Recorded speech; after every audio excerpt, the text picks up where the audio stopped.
Chaim to see which one is greater, and to be able to explain that and to explain the entire idea of the Eitz Hadas and what was so terrible about the Eitz Hadas. To do so, we had to get into.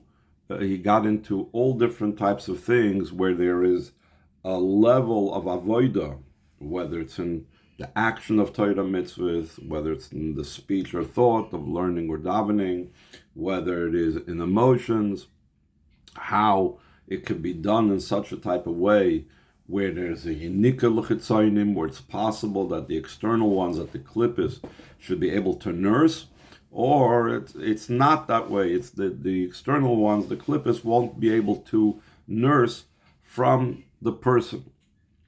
And he is going through all different types of levels in the avoid of a person, and in the intellect, that there is, even in the emotions and the intellect, and even ru'usa the liba, the will, the heart, it could be in a way that's only a state of gilui and not a revelation of the עצim. All these lower levels in each one of these is the source, or allows for the possibility that klippa could eventually nurse from it. And as we will explain, that's the idea of the Eitz Hadas, Toivara. It has the potential for bad to come out from it. Then we said how all of this comes from the spheres, that in the spheres there is Malchus versus Zeir Anpin. Malchus has a potential through its descent into Bia to allow for klippos to get from it, whereas Zeir Anpin not. Then we explained that even in Zeir Anpin it depends, is it revealed chasadim or is it concealed chasadim? When we're dealing about revealed chasadim, it's possible for the klippos to nurse from it, whereas as the concealed chasadim, the way they are part of the person's intellect, or the way they are part of the level of tvuna, that's the level of the midas, way they're part of moichin, so it's impossible for them to nurse. Now he's going to explain in the spheres above, in the level of intellect. So we're holding in middle of the fourth page of the PDF, page 428. In middle of the page, the line begins, sheyesh le mizeh yinika. So after the words sheyesh le mizeh yinika, so he starts speaking about how it is in the levels of the spheres above that the klippos can, what level in the intellect can the klippos derive sustenance from. So too, it's in the level of the intellect, the spheres have been actually a shvira.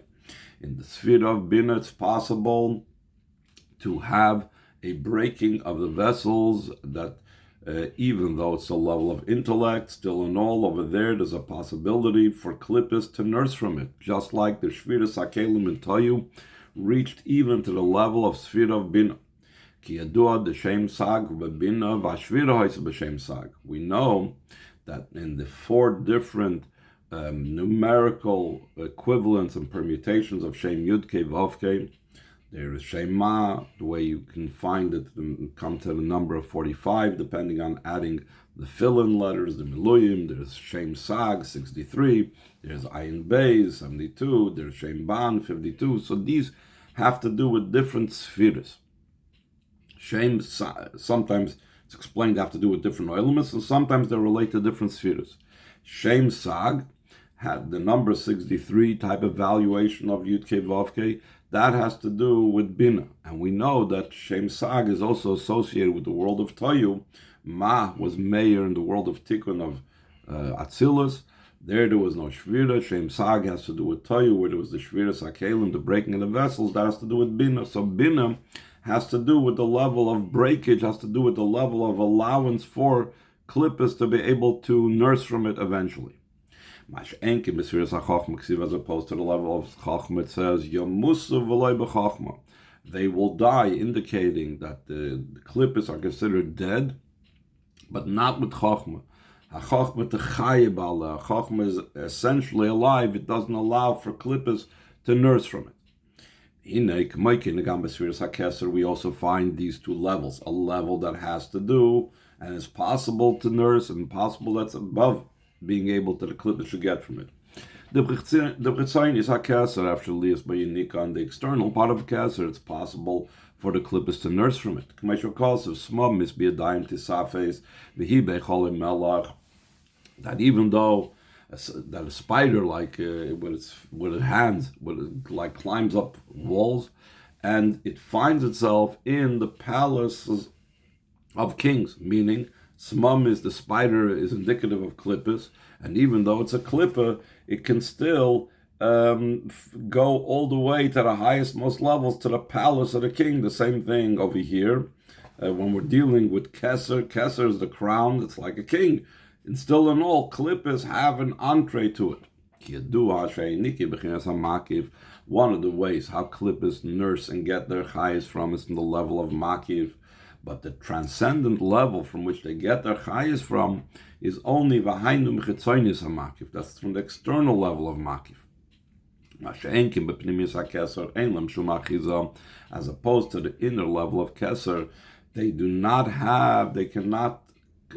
have any type of handhold in it. They cannot have any grasp of the inner level of keser. Like it says, this refers to the inner level of keser. That from the inner level of keser, I loved Yankov, indicating the level of kedusha and the level of things are not klippa. And on the other hand, Esav I hated, because when you're dealing with the pnimius hamakif, the inner level of makif over there is a choice, there is a distinction between klippa and kedusha. So now the Rebbe is going to ask on this whole arichas that we spoke about, that in the spheres, there is the way the spheres have to do with klippa and the way the spheres are higher than klippa. Malchus versus Zoh, midas are revealed versus concealed midas, bina versus chachma, chitzayis hakeser versus primis hakeser. We know a general rule about Atzilus that says lo yigur chara. There is no bad in Atzilus whatsoever. So 5 lines from the bottom. Va'af Shabbat Atzilus. Hare lo yigur chara. Though in Atzilus it says that bad does not dwell over there, and this is not just talking about the higher level of Atzilus. This is even a spheres of Malchus, which is one of the spheres of Atzilus. Ubefrat, and especially Bezeir Anpin Shu Etzem Atzilus. The Zeir Anpin, that's the essence of Atzilus for sure. Over there's no possibility for any bad or klippus to have any handhold over there. Ubefrat Besfiras Habino, Besfiras HaChachma, especially in Bina and Chachma. How much more so in Keser, it's beyond Atzilus. For sure no bad dwells over there. So what does it mean when we're saying all of this? The external level of Keser, which is a transcendent level that is associated with the worlds, has a connection with the worlds. In the external part of Keser, there is an association with the external ones, with the klippas, meaning that there's a possibility that eventually from it should come down something that energizes, vitalizes klippas. And now the Rebbe is going to take it even higher than the level of Keser, that even in the Lifnei Tzimtzum, there is the level from which eventually klippus will be able to nurse from. And so too, it's even higher. In the light that's prior to the Tzimtzum, top of the page 429. Before the world was created, there was only Hashem and His name. This is talking about before even the possibility for the world came into being, meaning, so this explains, it's talking about before the Tzimtzum Arishon. So over there, before the Tzimtzum Arishon, there was Him and His name. The idea of the name, Chassidus explains, is a ray, a ha'ara, just like our name is not part of us, it's only a revelation of us to others. So in this name, the Hu Ushmai, in the name, in the light, in the Oir that's there before the Tzimtzum, Yesh B'zeh Beis Madreges, there are 2 levels. There's the level of the light that's already expanded within the within being Lifnei Tzimtzum, and then there's the light that's completely part of the essence. Or another way of stating it is or One could say that there's a light that has some type of a possibility for it to eventually become revealed, and a light that's beyond any possibility for revelation. And in those two levels, the lower level, the light that is already bihispashtus, already expansive, that light that has a possibility for revelation, is already a possibility of a source for klippus. And if that's that way in the Oiris of Shlifnat Tzimtzum, so for sure in Keser, which is after the Tzimtzum, for sure you could have those two levels. So too, it's in the level of Keser. The external part of the Keser is a transcendent level that has an association with the world. And there's an association with the external ones, meaning the klippus, in the sphere of Keser.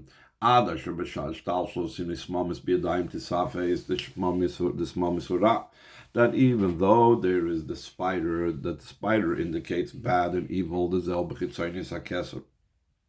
that is the external level of Keser. What level corresponds to the person, to the level of the external part of Keser, even though it's separated thousands of separations to no end? So in a person, what would be the corresponding level is the external level of the will. So in the external will, there's a possibility for the klippus to get an achiza, to get a handholding, as opposed to the inner level of Keser. That's totally beyond the worlds. They have no way of grabbing hold, since it's totally beyond the limitations and the boundaries of the world. So he goes on now in the second paragraph. This is also reflected in the avodas that we were talking about before. What type of avodah allows for klippah to connect to the person and have a handhold, and what type of avodah doesn't even allow and there's no possibility for it to be able to get a handhold. It's in the service of Hashem.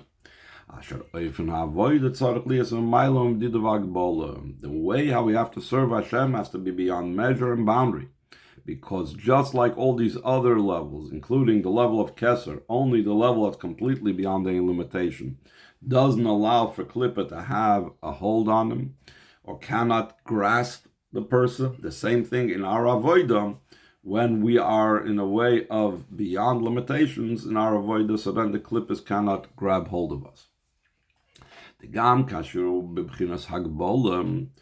What does that mean? A person is, after all, limited. How could he be beyond limitations? He says, even while he is in a state of limitations and boundaries, it has to be felt in him something that's beyond limitation. And he gives an example, the zeu inyan mikule beis Shammai. This is an example of when the Beis Shammai, despite the fact that normally they are strict and normally they are severe, still in all we find cases where Beis Shammai is lenient. What does that have to do with our topic? So he says like this: though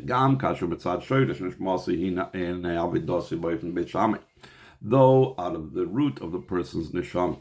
So his service is in the way of Beis Shammai. That avidosam ibitzimtzum, that the avodah Beis Shammai was in a way that's constricted. In many places of Chassidus it brings down Shammai from the word shumma, always estimating and calculating things. It's a very calculated, limited type of avodah. And the avodah is in a very modest way. They're not expansive. They're very disciplined and introverted.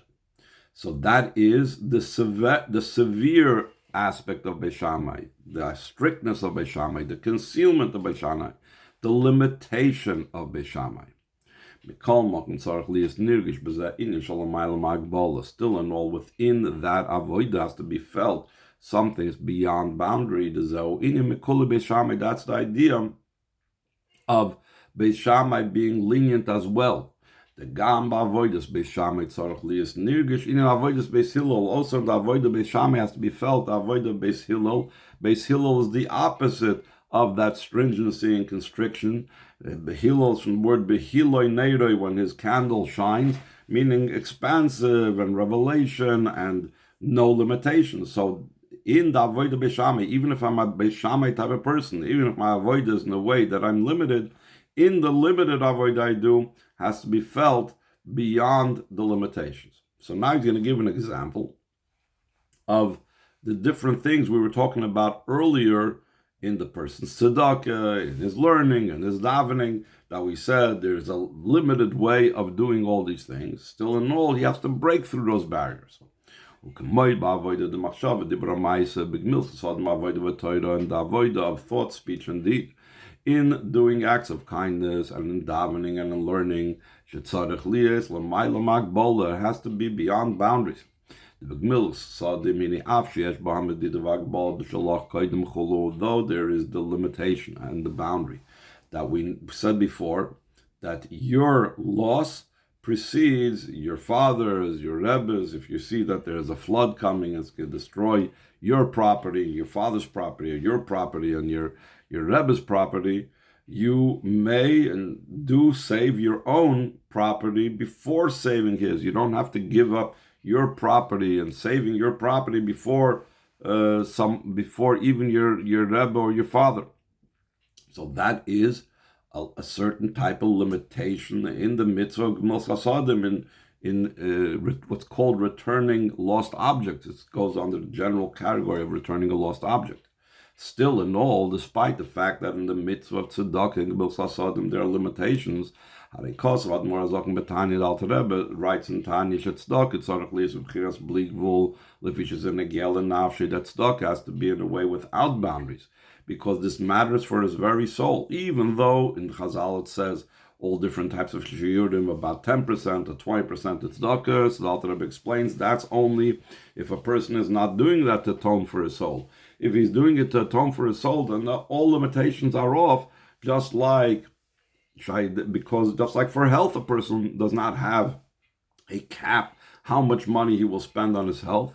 If he's sick, chas v'sholma, he needs medical treatment. Because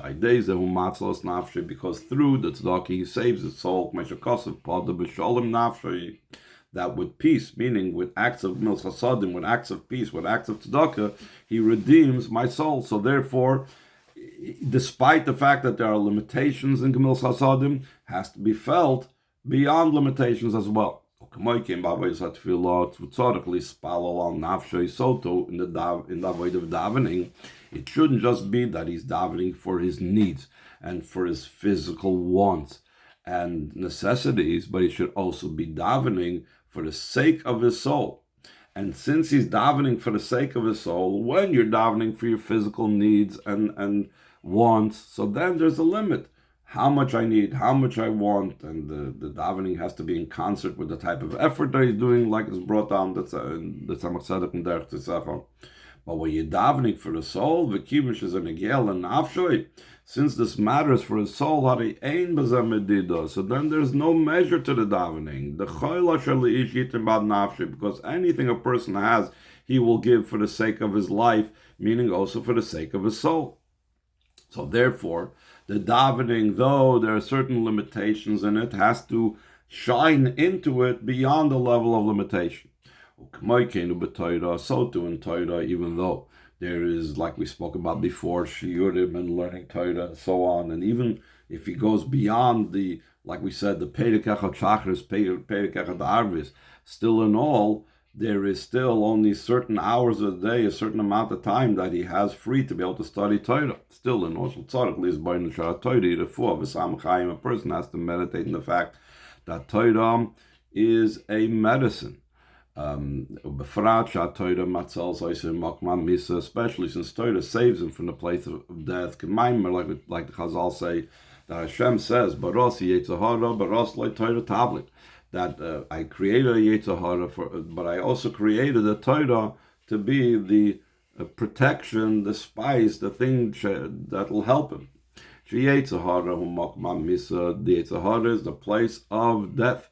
And if this is going to save him from death, again, what is a person going to do to save himself from death? Anything. There's no limitations. Out of this meditation and contemplation, his Torah studies without boundaries and further, just like in the beginning of the Maamar, we went through Gimel Chasadim, we went through davening, went through Torah, and then we proceeded to emotions and intellect. So too, it's also in the natural, innate love and awe that a Yid has for Hashem.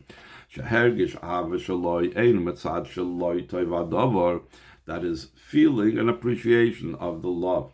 Is not because this is good for me, like the Rebbe spoke earlier in the Maamar, because then it's about his own ego and his own mitzias, because it's beneficial to me. I feel the benefit of Hashem, and that's why I love Hashem. But rather, rather his love and awe is because the thing itself is good.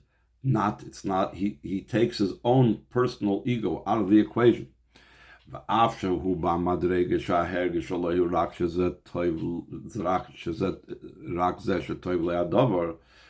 even though he's on a lower level, his feelings are about what's beneficial to me. So what do you mean that I'm feeling this other thing? But still in all, even though in the external emotion he is aware of how good Hashem is for him and therefore he loves Hashem, but deep down he has to at least internally know the primary thing is that this is good in essence. When he knows internally, at least, that the matter itself is good. It's not about me, it's about the thing itself. So therefore, foreign loves cannot devolve from it, like we spoke about earlier, that when a person's ego is involved, so then these foreign type of loves can come in as well, because if I'm doing something because gishmak for me, if his love for Hashem is because this is good for me, so then his love could be in something else. He can come to the conclusion, you know what, the pizza is also good for me, having a nice car is also something good for me, etc., etc., having $1 million is something that's good for me. And so his loves can all of a sudden turn from Hashem to things that are l'umasa. When a person at least knows deep down, and he's cognizant of it, he's conscious of it. He may not have a feeling in his heart, but at least he has a mental consciousness of this, that the thing is that we're attracted to godliness, not because what it's doing for me, what is God doing for me, but what that godliness on Hashem is essentially good. So then, so then there can't be any handhold, there can't be any grasp that the love will be and become in worldly matters. Because